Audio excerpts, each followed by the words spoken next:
Shout out to Philip Roth, he will be dearly missed. As far as his works are concerned though, they are in the hands of excellent scholars, I know a couple myself, and in the hands, of course, of fans and readers all over the world, and I am 100% sure they will live forever. Hi everyone, here's the Bookchemist once again. Today I'm reviewing Chronic City by Jonathan Lethem, one of my favorite writers in the world. This year I'm reviewing quite a few of his works, and this is Lethem's other New York masterpiece alongside The Fortress of Solitude. Very different books from one another, quintessentially different, and the way they are different, in a nutshell, can be explained, I think, by explaining how these two books are quintessentially identifiable with their respective boroughs. Chronic City is very much a Manhattan novel, Fortress of Solitude is a Brooklyn novel, and I'm talking more about the Brooklyn of the 70s and 80s more than current day Brooklyn. And by all means, keep in mind that what I'm about to say is being said by somebody who has never been in the US, let alone to New York City, and it may not make sense at all. And in case it doesn't, please let me know in the comments below. I'm very curious about it. I'm going to say, you know, my knowledge of New York City doesn't even come from histories or guides, but completely from books and movies, basically.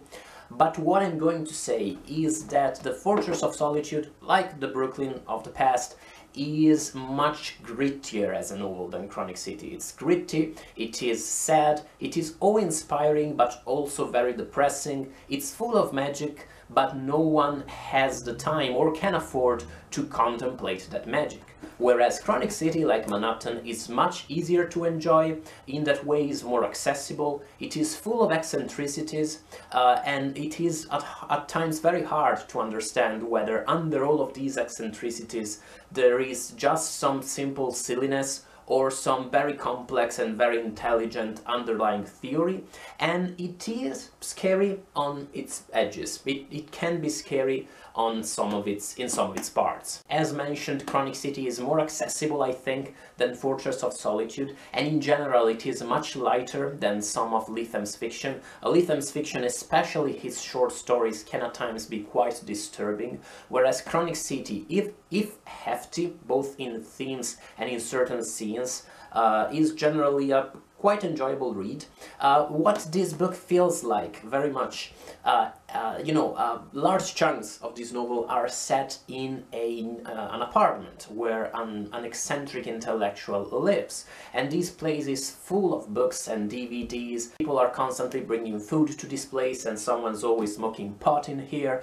And what reading Chronic City feels like is when you immerse yourself in the book, which is very easy to do because it has such a compelling plot, and it's full of all of these interesting mysteries and eccentricities that keep you thoroughly hooked throughout the whole thing. What it feels like, it's like spending time in this wondrous, mysterious apartment where all sorts of eccentric characters come and go all the time. The novel really lives on the strength of some of its unforgettable characters. As far as its plot and its abundance of mysteries are concerned, no spoilers ahead of course, this book handles those beautifully and always knows when to give you a tiny bit of information so that you are all the more interested in that mysterious tiger that is supposedly destroying Manhattan, or in that bizarre fog that covers downtown for whatever reason. And while the plot is resolved at the end, make no mistake, this book reminded me a lot of the New York trilogy, which I recently reread, and which is another book where the mystery, it's not really like the mysteries as mentioned are left unsolved. It's more that the solution to these bizarre and cryptic mysteries probably raises more questions than the ones it answers. But whereas the New York trilogy, which, make no mistake, it's a book I adore, can leave readers frustrated, Chronic City doesn't do that. It didn't do that to me. It felt thoroughly satisfying. I believe that probably has something to do with its genre.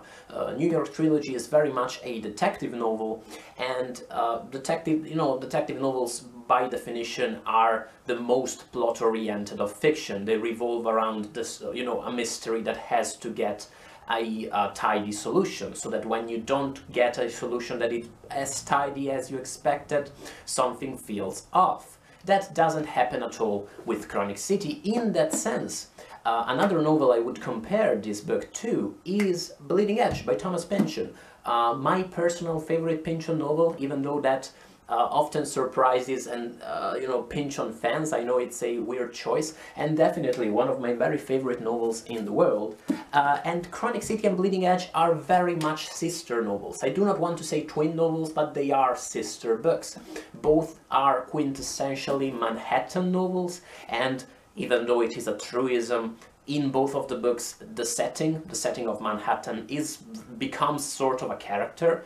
Both of them deal with virtual reality, and with the fact that New York, because of its magic, slightly science fictional nature by itself, already feels like a virtual reality, even without weird computer games. And they also deal extensively with conspiracy theories. I do not want to overstress the similarities between the two books, because I believe that beyond those things I just mentioned, these are still very different books, but I would definitely compare the way they do solve some of their mysteries, but beyond that, the way the mysteries are so enjoyable while you read about them justifies completely the solution to these mysteries. The fact that maybe you will leave these reading experiences with lots of questions, but those are the good kind of question, the kind of question that makes you want to film a review on YouTube of these books, the kind of question that makes you feel like writing an article about these books, or writing fan fiction about these books. You know, the good stuff. Also, allow me to say that to me, both Bleeding Edge and Chronic City are much more quintessentially New York novels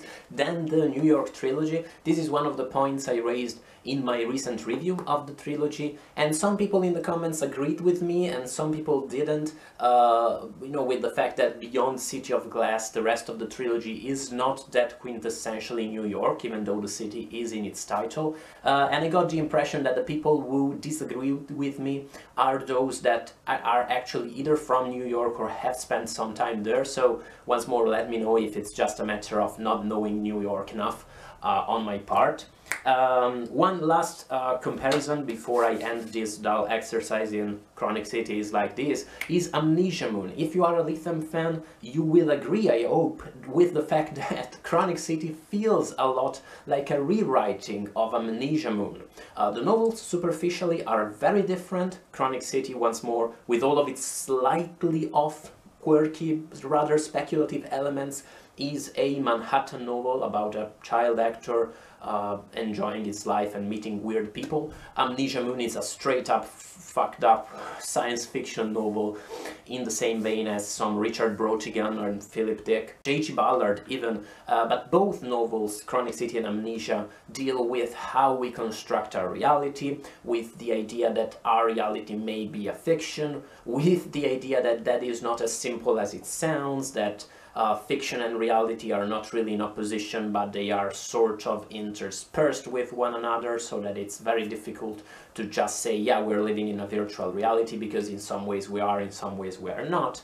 And if you enjoyed one, you should totally read the other, and if you enjoy that type of quirky science fiction, you should read both, and really all of the rest of Jonathan Lethem. So what do I think of Chronic City? I loved Chronic City. Chronic City is a masterpiece. I could reread it at infinite. The point I want to make is that this is 100% engineered to be the kind of novel I love. This novel has everything I love about reading. It's really 100% my type of book. So the point I want to make is that take this review with a pinch of salt. Sometimes I read a book that I absolutely love, but that I also understand some people may not enjoy quite as much. That was, for instance, the case with Telegraph Avenue by Michael Chabon. I love Telegraph Avenue to bits. I love the way it is written, its constant intertextual references, its Pynchonian style, its quirky characters, its nerdy characters, all the interactions and the reflections about music, but I also 100% completely understand how, to some people, the plot in Telegraph Avenue may feel a bit thin, the stakes are not really that high anywhere in the novel, and I've met some people who didn't really enjoy Telegraph Avenue that much. I 100% understand that. I couldn't really tell you whether that could be the case with Chronic City, most notably because I've never talked about this novel much with anyone. I feel like it's not as widely read as, say, Fortress of Solitude, Motherless Brooklyn, others of Lethem's novels. So, by all means, let me know in the comments, what did you think of Chronic City? Did you enjoy it as much as I did? Would you compare it to Lethem's best works? Did you find it unsatisfying for whatever reason? Let me know in the comments below. And thank you as always for watching this review. In a second you'll find links to my reviews of Amnesia Moon and New York Trilogy on the screen somewhere. And I will see you in the next video. Bye guys.